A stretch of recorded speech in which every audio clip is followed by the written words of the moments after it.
मैं हूं अली रिजवी और आप देख रहे हैं शब्बीर तो देखेगा। तुम्हारे भाई की नजरें हैं मेरी बेटियों के ऊपर। विरासत में मिली हुई जमीन अपनी बेटियों के नाम कर चुका था। ये जो हमने अपनी बेटियों के नाम जमीन की है ना, इस पर नजर गाड़ के बैठे हैं वो। उनके ख्याल में विरासत के बंटवारे में उनके साथ ज्यादती हुई थी। मुझे ताया अब्बू जाते हुए देखे, उन्होंने इतनी जोर से चिल्ला के कहा कि कब तक कॉलेज जाती रहेगी तू। कहता है बच्चियों को और आगे पढ़ाएगा और उसके बाद भी यहाँ शादी नहीं करेगा। आ लेने दे तेरे बाप, देख मैं सब ठीक कर दूंगी। तुझे नहीं पता था कि मैं अपने आस्तीन में सांप पाल रहा हूँ? ऐसे सांप को तो सर कुचल देना चाहिए। शब्बीर ने भावलपुर में एक ऐसे भाई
गुलशन बेटा, ये रखो।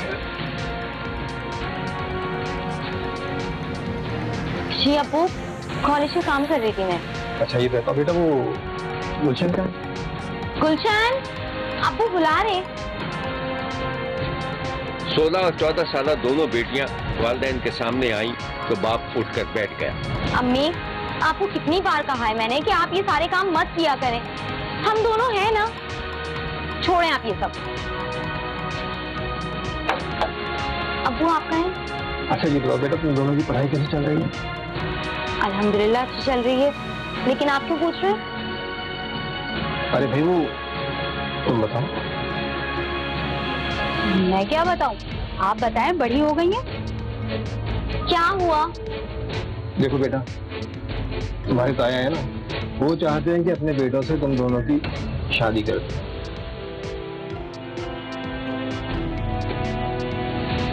अब तुम बताओ क्या कहती हो? अब्बू, वो जाहिल और अनपढ़ हैं, हम उनसे शादी क्यों करेंगे? अरे भाई तो ठीक है, मैं मना कर देता हूँ। आपके भाई तो चाहते ही हैं कि आपकी बेटियां पढ़े ही नहीं, जाहिल हैं। जैसे उनके बच्चे जाहिल और गंवार रह गए ना, ऐसे मेरी बेटियां भी रह जाएं। अच्छा भाई, मैं तो जा रही हूँ कमरे की सफाई करने, आप लोग बैठ के बातें करें। मैं भी आ रही हूँ आपके साथ। अच्छा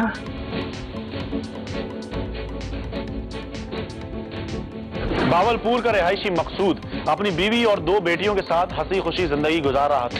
विरासत में मिली हुई जमीन अपनी बेटियों के नाम कर चुका था और उन्हें तालीम दिलवा रहा था, जबकि उसके बड़े भाइयों की नजर में ये एक फजूल काम था और उनके ख्याल में विरासत के बंटवारे में उनके साथ ज्यादती हुई थी।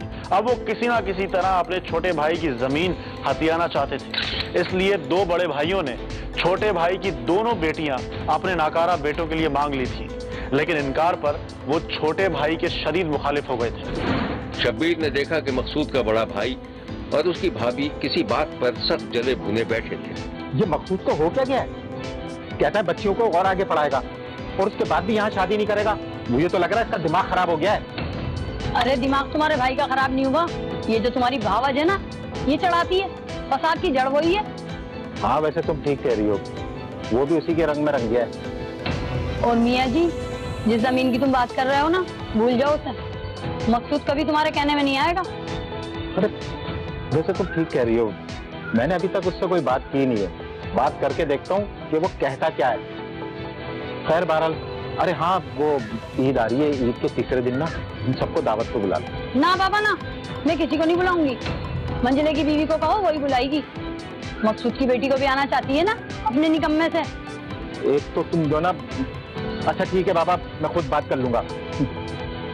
और ये जल्दी करो भाई, मुझे भूख लग रही है। तो अभी बैठे हुए प्याज काट रही हो बस। लाल माँ खराब करके रख दिया इसने, बताता हूँ मैं इसको अभी। बच्ची की शादी नहीं करेगा। मकसूद का बड़ा भाई हर हालत में अपने बेटे की शादी मकसूद की बेटी से करना चाहता था।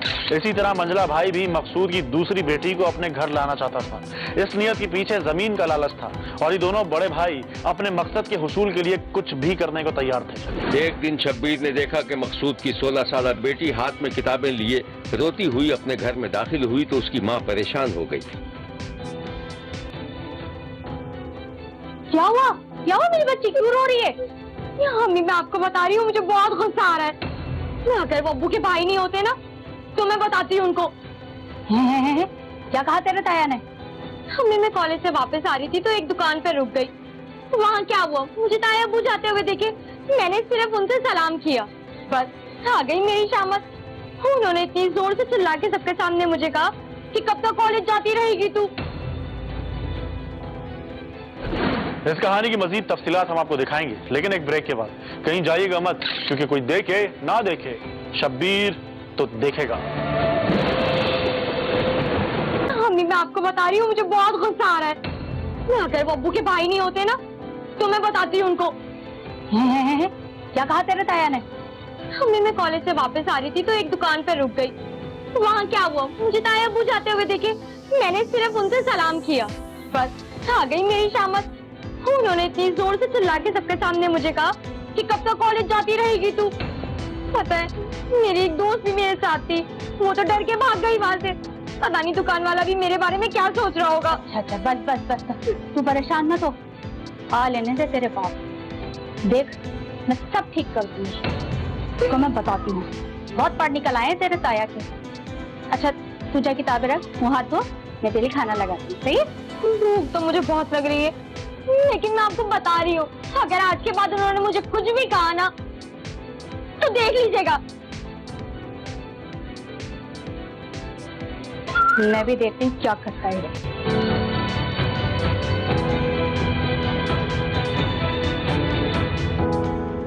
दोनों खानदानों के हालात कशीदा होते जा रहे थे और मकसूद के बड़े भाई को यकीन था कि खेल उसके हाथ से निकल जाएगा। फिर उसने अकल से काम लिया और छोटे भाई और उसके अहले खानों को दावत के लिए राजी कर लिया।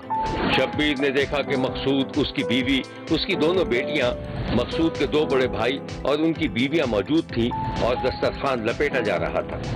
वाह भाई वाह, खाने में तो मजा आ गया भाई। माशाल्लाह बेगम ने बहुत अच्छा बनाया। ताई अम्मी आप रहने दे, मैं और ये कर लेंगे। अरे बेटा यही तो मैं कहती हूँ कि तुम दोनों हमारे घर आ जाओ। भाभी मैंने कितनी बार कहा आपसे कि बच्चियों से इस तरह की बातें मत किया करें। क्यों भाई, ऐसा क्या कह दिया तेरी भाभी ने? देखें भाई, पहली बात तो मैं अपनी बच्चियों की शादी अभी नहीं कर रहा। जब शादी करूंगा ना तो अपनी बच्चियों की मर्जी से करूंगा मैं। ऐसा बेगैरत तो कोई नहीं है हमारे खानदान में। ताया अब्बू, इसमें बेगैरती की क्या बात है? वाह बहुत अच्छे भाई, बड़ी अच्छी तरबियत दी है तूने अपनी बच्चियों को, है इसलिए पढ़ा रहा है तू।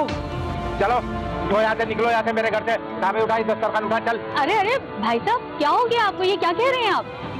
देख लिया, पूछ रही है क्या हुआ है। अरे फसाद की जड़ तू ही तो है, मोटी तू नहीं किया है ये सब। देखिए भाभी, मैं आपका बहुत एहतराम करता हूँ, लेकिन मेरी बीवी और बच्चियों के बारे में कोई गलत बात की ना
ਅਸੀਂ ਦੇਖਿਆ ਇਹ ਸਾਡਾ ਸਾਹਮਣੇ ਘਰ ਹੈ जी ਤੇ ਤਕਰੀਬਨ 11-12 ਦਾ ਟਾਈਮ ਹੋਏਗਾ ਅਸੀਂ ਆਪਣੀ ਬੈਠਕ ਤੇ ਲੇਟੇ ਸਾਂ ਤੇ ਮਕਸੂਦ ਦੀ ਬੱਚੀ ਅਚਾਨਕ ਬਾਹਰ ਆ ਕੇ ਸ਼ੋਰ ਪਾਇਆ ਉਹਦਾ ਨਾਮ ਗੁਲਸ਼ਨ ਸੀ ਉਹਨੇ ਕਿਹਾ ਵੀ ਮੇਰੇ ਅੱਬੂ ਨੂੰ ਬਚਾ ਲਓ ਜਦੋਂ ਅੰਦਰ ਗਏ ਆ ਤੇ ਉਹ ਵੇਖਿਆ ਕਿ ਮਕਸੂਦ ਨੂੰ ਕਤਲ ਕਰਨ ਦੇ ਉਸ ਤੋਂ ਬਾਅਦ ਉਹਦੀ ਬੱਚੀ ਗੁਲਸ਼ਨ ਨੂੰ ਬਾਹਰ ਖਿੱਚ ਕੇ ਲੈ ਗਏ ਨੇ किन्ने बंदे थे कत्ल करने वाले ਕਤਲ ਚ ਅਬਾਸ ਨਸੀਰ ਤੇ ਉਹ ਨਵਾਜ਼ ਬਲਦ ਹਾਜੀ ਨੇ ਆਤਲ ਇਹ ਕਤਲ ਕਰ बाकी दो कत्ल वो भी ऐसे आले नाल छुरी नाल कवाड़ियां नाल ही ਛੁਰੀਆਂ ਕੁਆੜੀਆਂ ਨਾਲ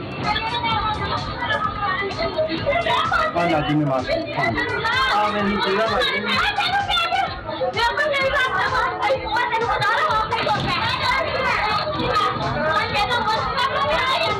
थाना हेडराजों के करीब 116 DNB में मेरी बहन, मेरी 2 भांजियों और मेरे बहनोई को, मेरे बहनोई के भाइयों ने तीनों ने मिलके कत्ल कर दिया है। उनको बेदर्दी से ज़िबा किया है, छुरियों कुल्हाड़ियों से उनको दो कोब किया है, वो वहीं दम तोड़ गया है। इसमें इस साजिश में उनका वालिद भी शामिल था और एक मुलज़म की मिसेज भी साथ शामिल थी उस वक़्वा में।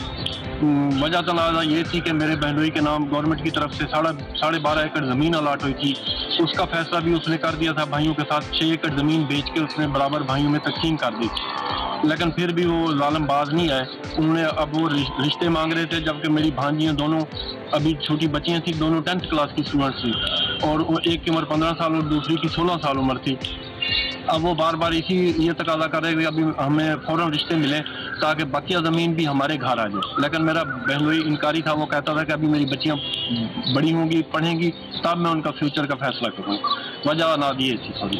शब्बीर ने बहावलपुर में पेश आने वाले इस वाक़े की शदीद मजम्मत की है और 4 अफराद के कातिलों को इबरतनाक सजा देने का मुतालबा किया है।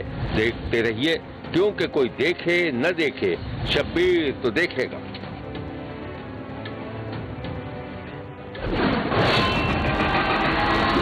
तुम्हारे भाई की नजरें हैं मेरी बेटियों के ऊपर। विरासत में मिली हुई जमीन अपनी बेटियों के नाम कर चुका था। ये जो हमने अपनी बेटी का नाम जमीन की है ना, इस पर नजर गाड़ के बैठे हैं वो। उनके ख्याल में विरासत के बंटवारे में उनके साथ ज्यादती हुई थी। मुझे ताया अब्बू जाते हुए देखे, उन्होंने इतनी जोर से चिल्ला के कहा कि कब तक कॉलेज जाती रहेगी तू। कहता है बच्चियों को और आगे पढ़ाएगा और उसके बाद भी यहाँ शादी नहीं करेगा। आ लेने दे तेरे बाप को। देख मैं सब ठीक कर दूंगी। तुझे नहीं पता था कि मैं अपनी आस्तीन में सांप पाल रहा हूँ? वैसे सांप को तो सर कुचल देना चाहिए।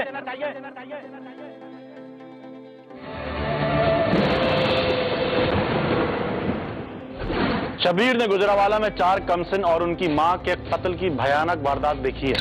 कत्ल की क्या वजूहत थी और कातिल कौन थे, पुलिस तलाश करने की कोशिश कर रही है। एक सूब मजदूर इमरान की पड़ोसन अपनी छत पर कपड़े सुखा रही थी कि उसकी नजर इमरान के आंगन पर पड़ी। हाय अल्लाह! अरे कोई है! अरे कोई है! आंगन में एक ऐसा मंजर था जिसे देखकर वो खौफजदा हो गई और उल्टे कदमों नीचे वाली मंजिल की तरफ दौड़ी। क्या हो गया माँ? वो है ना इमरान की बेटी, वो देख वहाँ पे खून में लथपथ पड़ी है। क्या हो गया माँ? वो इमरान भाई की बेटी, उसकी बात कर रही हो? अरे हाँ हाँ उसी की बात कर रही हूँ। जा जल्दी से जाके देख। बोल के सुन, वो पुलिस को फोन मिला, जल्दी जा। अल्लाह अल्लाह पाक बच्चे को जिंदगी दे। ये क्या हो गया? किसने किया ये सब? हाय अल्लाह, क्या देख लिया मैंने? बताओ ये क्या क्या हो रहा है?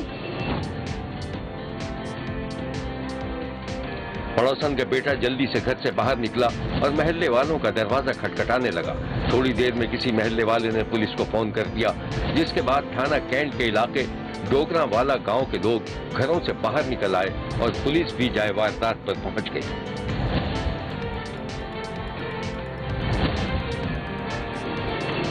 ये मनाजिर जो आप देख रहे हैं उसी दिन के हैं जब पुलिस इमरान के घर से लाशें निकलवाकर अस्पताल रवाना कर रही थी और इमरान के घर के बाहर दर्जनों लोग जमा हो चुके थे। ये मनाजिर एक बार फिर देख लीजिए।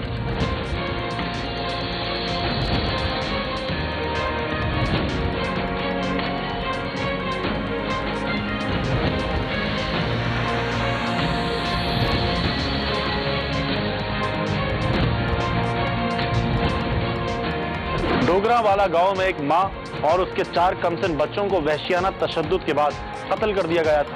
पूरा गांव दहशतज़दा और सोगवार था और पुलिस घर के सरबराह इमरान को तलाश कर रही थी कि मालूमात हासिल की जा सके। शब्बीर ने देखा कि उस दिन इमरान हस्बे मामूल एक जमींदार के पास मजदूरी में मसरूफ था। जमींदार खुद भी खेतों में मौजूद था कि उसके पास पुलिस का फोन आ गया। तो इमरान आपके पास मजदूरी करता है? जी हाँ, लेकिन आप कौन बात कर रहे हैं? देखिए जमींदार जी, मैं पुलिस स्टेशन से बात कर रहा हूँ। दरअसल इमरान के बीवी बच्चों को किसी ने कत्ल कर दिया है। या अल्लाह खैर। तो अफसोस की बात है, मगर आप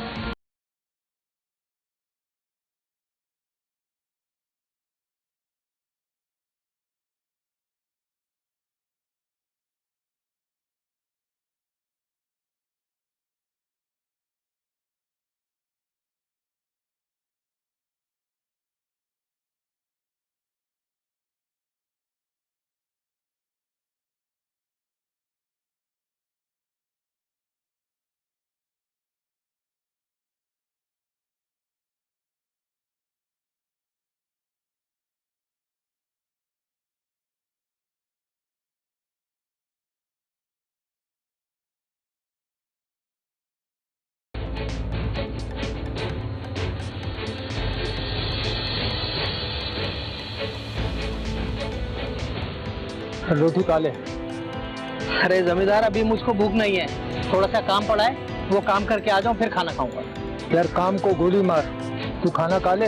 ऐसा वो ठंडा पानी भी रखा हुआ है ना, ठीक है, खा ले। क्या बात है जमींदार, आज तू बड़ा मेहरबान हो रहा है मेरे ऊपर। और वैसे भी सुबह से बीवी बच्चे बहुत याद आ रहे हैं। अगर तू कहे तो मैं घर चला जाऊं जरा जल्दी। यार तू पहले रोटी खा ले, मैं खुद तुम्हें छोड़ के आऊंगा, ठीक है ना? अच्छा चल ठीक है।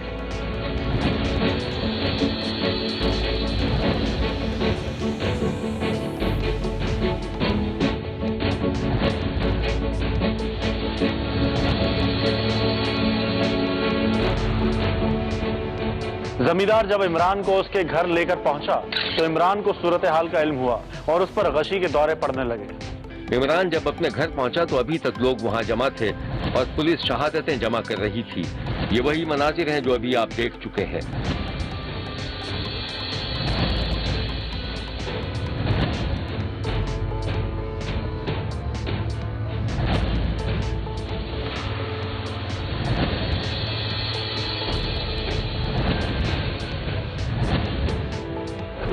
पुलिस इमरान से पूछगछ के लिए उसे थाने ले आई थी, जहां उससे हमदर्दी का इजहार किया जा रहा था। पुलिस का बड़ा अफसर इमरान को दिलासे दे रहा था। समझ में नहीं आ रहा कि तुमसे कैसे हमदर्दी करें। छोटे छोटे बच्चों को कत्ल कर दिया, क्या किसी से दुश्मनी थी? नहीं साहब, मैं तो मजदूर आदमी हूँ, मेरी भला किसी से क्या दुश्मनी हो। कितने साल हो गए तुम्हारी शादी? 15 साल। बड़ी मुश्किल से शादी हुई थी साहब। हम दोनों एक दूसरे को पसंद करते थे, उसके घर वाले राजी नहीं थे शादी पे। एक सेकंड कहीं तुम्हारे ससुराल वाले ने तो भड़ास नहीं निकाली? पता नहीं साहब, मुझे नहीं पता किसने मार दिया मेरे बच्चों को। मुझे भी मार देता तो बेहतर था साहब। बहुत अफसोस की बात है। ये लो तुम ठंडा पानी पी। नहीं साहब, उसकी बीवी और बच्चे मार दिए गए, उससे पता क्या खाया पिया जाएगा। तुम काम के लिए कब निकलते? 10 बजे निकलता हूँ साहब रोज। आज भी इतने बजे निकले? जी साहब। नहीं साहब, आज पहले निकल गया था मैं। अफसर ने नोट किया कि इमरान के बयान में कुछ तजाद था। उसने अपने मातहत को इशारा कर दिया।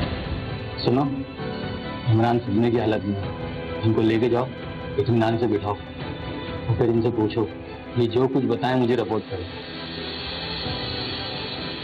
जाए इमरान साहब, आप बेफिक्र हो जाइए, मैं आपके बीवी बच्चों के कातिलों को ढूंढ लूँ।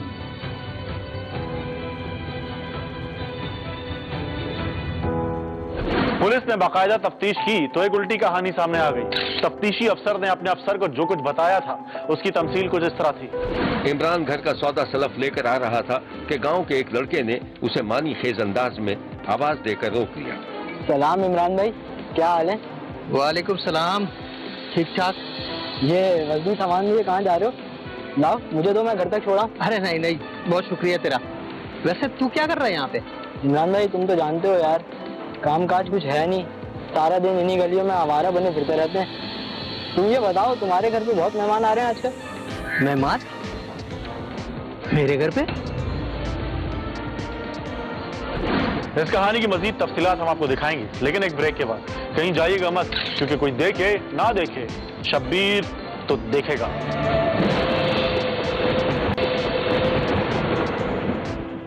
ये वजनी सामान लिए कहाँ जा रहे हो? लाओ मुझे दो, मैं घर तक छोड़ा। अरे नहीं नहीं, बहुत शुक्रिया तेरा। वैसे तू क्या कर रहा है यहाँ पे? इमरान भाई तुम तो जानते हो यार, काम काज कुछ है नहीं, सारा दिन इन्हीं गलियों में आवारा बने फिरते रहते हैं। तुम ये बताओ, तुम्हारे घर पे बहुत मेहमान आ रहे हैं आजकल? मेहमान मेरे घर पे? नहीं तो कोई भी तो नहीं आ रहा, लेकिन तुझे कैसे पता चला? वो मैंने तुम्हारे हाथ में ये चाय का सामान देखा ना, तो लगा शायद मेहमान आए। अरे नहीं भाई, हमारे घर में कोई भी आता नहीं, कोई हमें पूछता ही नहीं। चल ठीक है, चलता हूँ। अल्लाह हाफिज। अल्लाह हाफिज।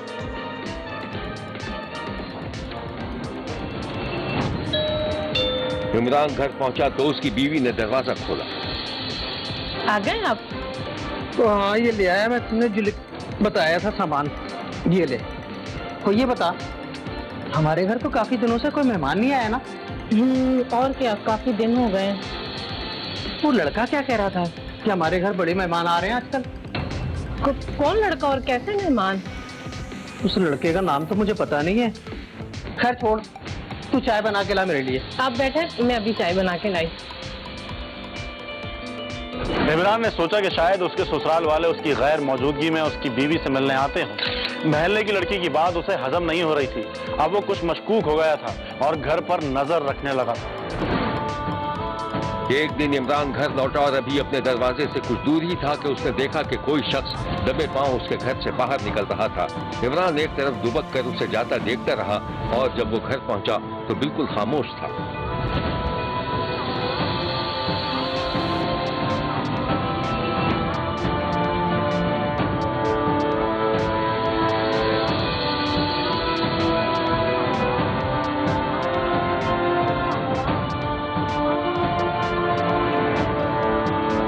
क्या बात है, खामोश क्यों हैं आप? कोई बात नहीं, बस जरा थक गया हूं। बच्चे किधर हैं? अब बच्चे तो ट्यूशन गए हुए हैं। अच्छा, तूने तो अपने घर वालों को बुला ही दिया, कभी कोई मिलने नहीं आता तेरे से? बताओ जी, मैं तो उनके लिए मर चुकी हूँ। हाँ, लगता तो कुछ ऐसा ही है। अच्छा एक बात बता, जिन्नात पे यकीन है तेरा? जिन्नात? कैसे जिन्नात? हाँ, तुम सुन के हैरान रह जाओगी। मुझे तो ऐसा लगता है कि इस घर में जिन्नात हैं। पता नहीं, आंखों से देखूंगी तो यकीन करूंगी। अभी मैं अपने घर आ रहा था तो मैंने देखा कि हमारे घर के दरवाजे से कोई शख्स निकल के गया है। अच्छा खासा जिसामत का शख्स था, 25-30 साल का होगा। तौबा है, आप तो डरा रहे हैं मुझे। अच्छा सुने, काफी टाइम हो गया हमने अल्लाह के नाम पे कुछ नहीं दिया, हमें कोई सदका खैरात देनी चाहिए। उसका इंतजाम तो कर दिया मैंने। शब्बीर ने देखा कि तफ्तीशी का मातहत अपने अफसर को अपनी तफ्तीश के नताइज से आगाह कर रहा था। अच्छा, इसका मतलब है इमरान ने अपने बीवी बच्चों को बच चलने के शुबे में कत्ल कर दिया। सर उसने एतराफ तो कर लिया है, वो कहता है कि गुस्से में आके उसने अपने बच्चों को भी कत्ल कर दिया है, मगर अब अफसोस का इजहार कर रहा है। ओह अफसोस, पर्चा काटो इसका। कोई मुद्दा ही है? सर मकतूला के घर वालों ने उसको पहचानने से इनकार कर दिया है। ठीक है, अब ये पर्चा पुलिस की मुद्दइयत में कटेगा। ठीक है सर।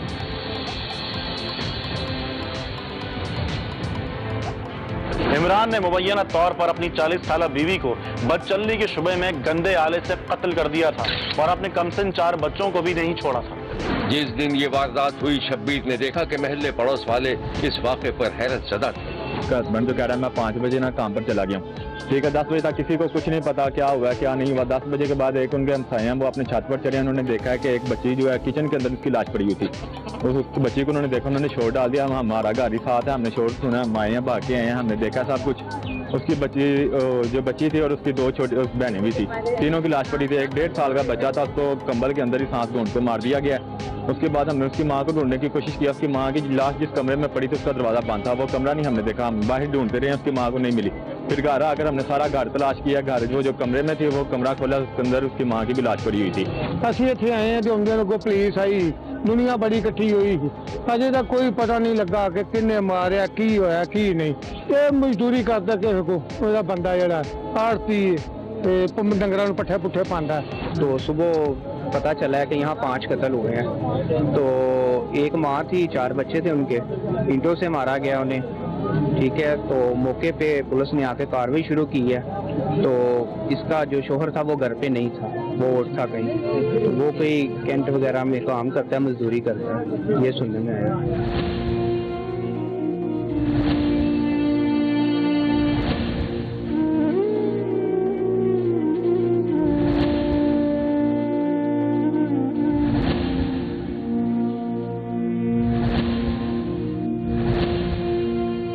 इस खूनी वाक़े के बारे में पुलिस ने शब्बीर को जो कुछ बताया था वो ये है।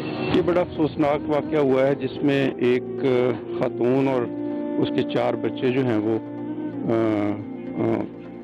मर्डर हो गए हैं।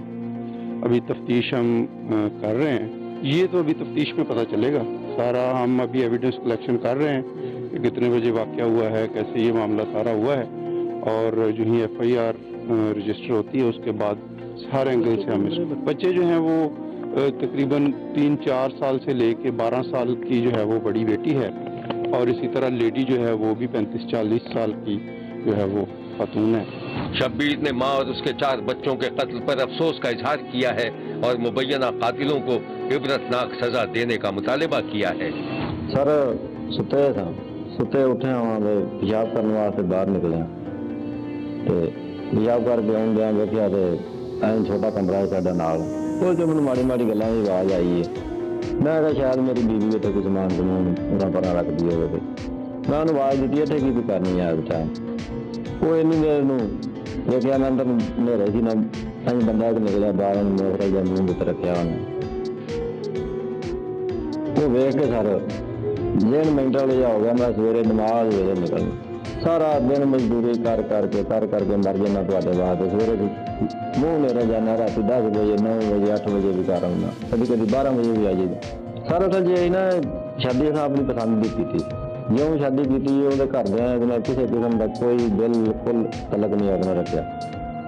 ਤੇ ਹੋ ਸਕਦਾ ਸ਼ਾਇਦ ਉਹਨਾਂ ਇਸੇ ਗੁੱਸੇ ਦੀ ਵਜ੍ਹਾ ਤੋਂ ਨਾ ਕਿ ਠੀਕ ਹੈ ਅਸਾਂ ਨਹੀਂ ਗਈ ਬੰਦ ਆਈ ਵਜ੍ਹਾ ਹੋ ਸਕਦੀ, ਹੋਰ ਕੀ ਬਸ ਸਾਰਾ ਉਹ ਬਕੂਆ ਦਿੰਦੇ ਆ ਸਾਰ। मैं समझ लो कि बेबस हो गया, समझ में बाहर हो गया, जो कुछ मेरे को हो गया हाथ बंद हो गया, कोई समझ नहीं लगी, शुदाई हो गई। देखते रहिए, क्योंकि कोई देखे न देखे शब्बीर तो देखेगा। शब्बीर का कहना है कि वो देख रहा है और मुसलसल देखता रहेगा। मुल्क भर से मजीद कहानी और उनकी तफसीलात के साथ फिर मुलाकात होगी, देखना ना भूलिएगा, क्योंकि कोई देखे ना देखे शब्बीर तो देखेगा। अगर आप अपने इर्द गिर्द होने वाले किसी गैर मामूली वाक़े से शब्बीर को आगाह करना चाहते हैं तो SMS करें SAB लिखकर स्पेस दें और अपना मैसेज अपने शहर और नाम के साथ 247 पर भेज दें। फैक्स करने के लिए हमारा नंबर है 02135803820। खत लिखने के लिए हमारा पता है 5 express way of Korangi road, Karachi. Express news, Shabbir तो देखेगा।